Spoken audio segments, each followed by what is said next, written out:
မင်းကလေးဟာရုတ်တရက်နှာခေါင်းသွေးတွေအများကြီးထွက်လာခဲ့ပါတယ်။ဒါဟာသူမရဲ့ခြေထောက်မှာဖုတ်ကောင်အကိုက်ခံထားရလို့ဖြစ်ပါတယ်။သူမဟာစိတ်ကိုတည်ငြိမ်အောင်ထားပြီးအကိုက်မခံရဘူးလို့ပြောခဲ့ပေမဲ့တခြားသူတွေကသွေးတွေကိုမြင်တဲ့အခါမှာတော့သူမကိုကြောက်လန့်တကြားကြည့်ခဲ့ကြပါတယ်။မင်းကလေးကသူမအကိုက်မခံရဘူးလို့အခိုင်အမာပြောခဲ့ပါတယ်ပြီးနောက်မန်ရှိကိုသွားပြီးသူမကိုသူမကြည့်လိုက်ပါတယ်။အတန်းဖော်တယောက်ကသူမကိုစစ်ဆေးဖို့အနားကိုလာခဲ့ပေမဲ့မင်းကလေးကဘာမှပြန်မဖြေခဲ့ပါဘူး။သူမရဲ့အမြင်အာရုံတွေဝေဝါးလာပြီးမျက်လုံးတွေထဲမှာသွေးတွေပြည့်လာခဲ့ပါတယ်။သူမဘာကိုမှရှင်းရှင်းလင်းလင်းမမြင်ရတော့ပါဘူး။ပြတင်းပေါက်နားမှာရက်နေတဲ့သူမရဲ့အရင်းနှီးဆုံးသူငယ်ချင်းကိုမြင်လိုက်ရပါတယ်။သူမဟာသူငယ်ချင်းစီကိုဖြည်းဖြည်းချင်းရှောက်သွားခဲ့ပါတယ်။သူမရဲ့သူငယ်ချင်းကတော့နောက်ဆုတ်သွားတာဒါမှမဟုတ်ကြောက်ရွံ့တာမျိုးမရှိခဲ့ပါဘူး။မင်းကလေးကတုံရီနေတဲ့အတန်နဲ့ငါဖုတ်ကောင်မဟုတ်ဘူးမဟုတ်လားလို့မေးခဲ့ပါတယ်။သူငယ်ချင်းကဘာမှပြန်မပြောဘဲခေါင်းပဲညင်းပြခဲ့ပါတယ်ပြီးတော့သူမကိုဖတ်ထားပေးခဲ့ပါတယ်။အဲ့ဒီအချိန်မှာပဲတခြားအတန်းဖော်တယောက်ကဒီမင်းကလေးကိုအပြင်ကိုမောင်းထုတ်တင်တယ်လို့အော်ဟစ်ခဲ့ပါတယ်။မင်းကလေးကစိတ်ဆိုးသွားပြီးငါဖုတ်ကောင်မဟုတ်ဘူးလို့ပြန်အော်ခဲ့ပါတယ်။လူတိုင်းရဲ့ဘေးကင်းရေးအတွက်စိုးရိမ်နေတဲ့ကောင်လေးကသူငယ်ချင်းဖြစ်သူကိုဘေးကိုဆွဲထုတ်လိုက်ပါတယ်။မင်းကလေးဟာဘယ်ချိန်မဆိုဖုတ်ကောင်အဖြစ်ပြောင်းလဲသွားနိုင်လို့ပါ။တကယ်ပဲမင်းကလေးဟာလဲကျသွားပြီးတုန်ခါလာခဲ့ပါတယ်။သူမရဲ့သူငယ်ချင်းကကူညီဖို့စူးစမ်းခဲ့ပေမဲ့ကောင်လေးကတားဆီးထားခဲ့ပါတယ်။မင်းကလေးဟာဖြည်းဖြည်းချင်းပြန်ထလာခဲ့ပါတယ်။သူမဟာဖုတ်ကောင်ဖြစ်သွားပါပြီ။သူမဟာသူငယ်ချင်းကိုအတိတ်ပဲမရှိကြည့်နေပြီးနောက်သူမစီကိုပြေးဝင်သွားခဲ့ပါတယ်။ကောင်လေးကဖုတ်ကောင်ကိုတိုက်ခိုက်ဖို့ကုလားထိုင်ကိုဆွဲယူလိုက်ပါတယ်။ဒါပေမဲ့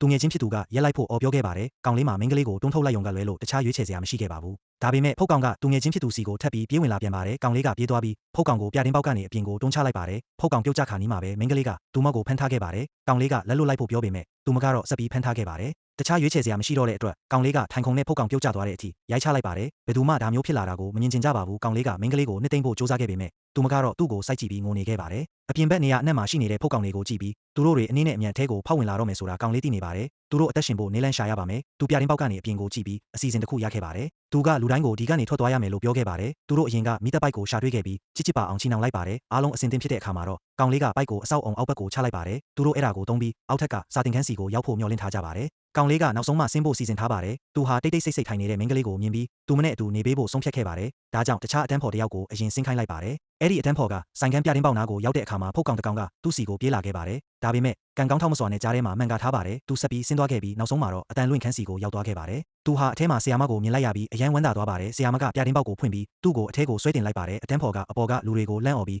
ဆီယာမဒီမှာရှိနေကြောင်းနဲ့မြန်မြန်ဆင်းလာကြဖို့ပြောခဲ့ပါတယ်။တယောက်အားလုံးအတန်လွင့်ခန်းစီကိုဘေးကင်းကင်းနဲ့ရောက်ရှိသွားခဲ့ကြပါတယ်။အခုလောလောဆယ်တော့သူတို့တွေဘေးကင်းသွားကြပါပြီ